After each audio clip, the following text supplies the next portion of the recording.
Hi friends, welcome back to Shemnas kitchen magic. നല്ല tasty ആയിട്ടുള്ള chicken butter garlic സാൻഡ്വിച്ചാണ്. 4 കഷ്ണം ബ്രെഡാണ് ഞാനിവിടെ എടുത്തിട്ടുള്ളത്. പിന്നെ എടുത്തിട്ടുള്ളത് ചിക്കനാണ്. വളരെ നൈസായിട്ട് അരിഞ്ഞ ചിക്കൻ ഒന്ന് മസാല പുരട്ടിയെടുക്കാം. ബോൺലെസ് ചിക്കനാണ് എടുത്തിട്ടുള്ളത്. ഇതിലേക്ക് ഒരു പകുതി നാരങ്ങ നീര് ഒഴിച്ചു കൊടുക്കാം. പിന്നെ ആവശ്യമുള്ളത് ഇഞ്ചി വെളുത്തുള്ളി paste 1 teaspoon, 2 teaspoon Kashmiri chilli പൗഡറും, 1/2 ടീസ്പൂൺ മല്ലിപ്പൊടി, 1/4 ടീസ്പൂൺ മഞ്ഞൾപ്പൊടിയും, 1/2 ടീസ്പൂൺ കുരുമുളക് പൊടി, 1/2 ടീസ്പൂൺ കസ്തൂരി മേത്തി, 1 ടീസ്പൂൺ സാൾട്ട് വാട്ടറും, 1/2 ടീസ്പൂൺ വിനെഗറും ചേർത്ത് കൊടുക്കുക. ഇനി ഇതിലേക്ക് നല്ല കട്ട തൈര് 2 ടേബിൾ സ്പൂൺ ഒഴിച്ചു കൊടുക്കുക. ഇനി നമുക്കിതൊന്ന് മിക്സ് ചെയ്യാം. കൈകൊണ്ട് നന്നായിട്ട് മിക്സ് ചെയ്യുന്നതാണ് നല്ലത്. ഇനി ഏകദേശം 20 മിനിറ്റ്സ് എങ്കിലും കുറഞ്ഞത് ഇതുപോലെ മസാല തേച്ച് വെക്കണം. അതെന്തായാലും സ്കിപ്പ് ചെയ്യരുത്. ഇനി മാരിനേറ്റ് ചെയ്യാൻ വെച്ചിരുന്ന ചിക്കൻ എടുത്ത് ഫ്രൈ ചെയ്തെടുക്കാം. വളരെ കനം കുറച്ച് അരിഞ്ഞെടുത്താൽ വേഗം തന്നെ കുക്കായി കിട്ടും.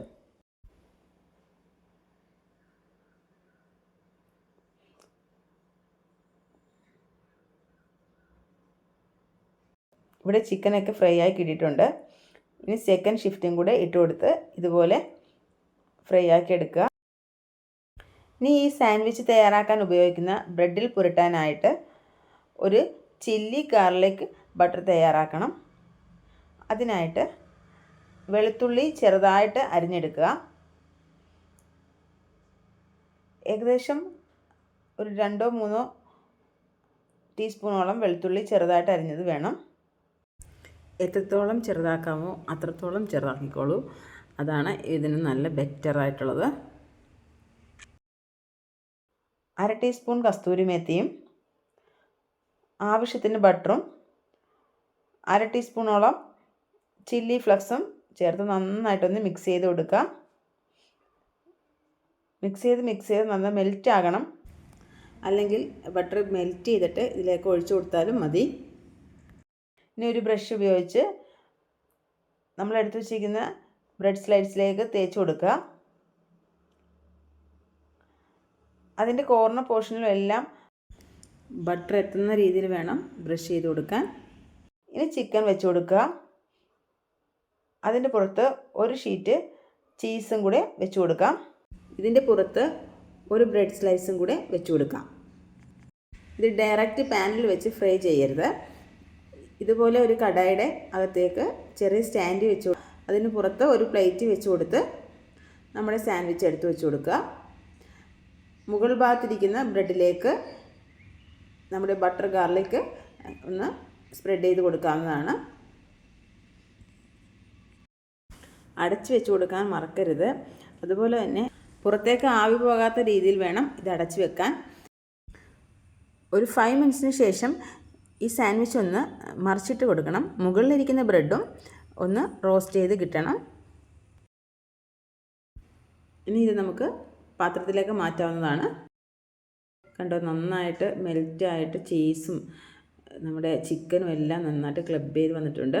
അതുപോലെ തന്നെ നമ്മൾ ബട്ടർ ഗാർലിക് ഇതിൽ സ്പ്രെഡ് ചെയ്തിട്ടുള്ളത് കൊണ്ട് നല്ലൊരു സ്മെല്ലാണ്. അത്യാവശ്യം നല്ല സ്പൈസിയുമാണ്. അപ്പോൾ തീർച്ചയായിട്ടും നിങ്ങൾ ട്രൈ ചെയ്ത് നോക്കുക. നല്ല ഹെൽത്തി ആയിട്ടുള്ള ഒരു സാൻഡ്വിച്ചാണ്. പുറത്തുനിന്ന് നമുക്ക് വാങ്ങിച്ചു കൊടുക്കുന്നതിനെക്കാട്ടും ഉറപ്പോടുകൂടി നമുക്ക് ഇത്തരം സാൻഡ്വിച്ചുകൾ വീട്ടിൽ തയ്യാറാക്കി കൊടുക്കാം. അപ്പോൾ ഓവനൊന്നും ഇല്ലാതെ തന്നെയാണ് നമ്മൾ ഈ സാൻഡ്വിച്ച് തയ്യാറാക്കി എടുത്തിരിക്കുന്നത്. മാത്രമല്ല ഇതിൽ വെച്ചിരിക്കുന്ന ചിക്കൻ മാരിനേറ്റ് ചെയ്തിരിക്കുന്നത് പെർഫെക്റ്റ് മെത്തേഡിലാണ്. നമുക്ക് നോർമലി ഒരു ചിക്കൻ ഫ്രൈ കഴിക്കണമെന്നുണ്ടെങ്കിൽ പോലും ഇതേ മെത്തേഡിൽ ചിക്കൻ ഫ്രൈ ചെയ്താലും നല്ല ടേസ്റ്റിലാണ് കിട്ടുക. അപ്പോൾ നിങ്ങൾ ട്രൈ ചെയ്ത് നോക്കുക. ഈ വീഡിയോ നിങ്ങൾക്ക് ഉപകാരപ്രദമെന്ന് തോന്നിയാൽ മറ്റുള്ളവരിലേക്കും ഷെയർ ചെയ്ത് കൊടുക്കുക. വീഡിയോ ഇഷ്ടമായെങ്കിൽ ലൈക്ക് ചെയ്യുക. അപ്പോൾ ഇതുപോലുള്ള ടേസ്റ്റി ആൻഡ് സിമ്പിൾ റെസിപ്പികൾക്കായി എൻ്റെ ചാനൽ സബ്സ്ക്രൈബ് ചെയ്യുക. തൊട്ടടുത്തുള്ള ബെല്ലൈക്കണിൽ ഓൾ എന്ന് പ്രസ് ചെയ്താൽ എൻ്റെ അടുത്ത വീഡിയോയുടെ നോട്ടിഫിക്കേഷനിലും നിങ്ങളിലേക്ക് എത്തുന്നതായിരിക്കും. താങ്ക്സ്.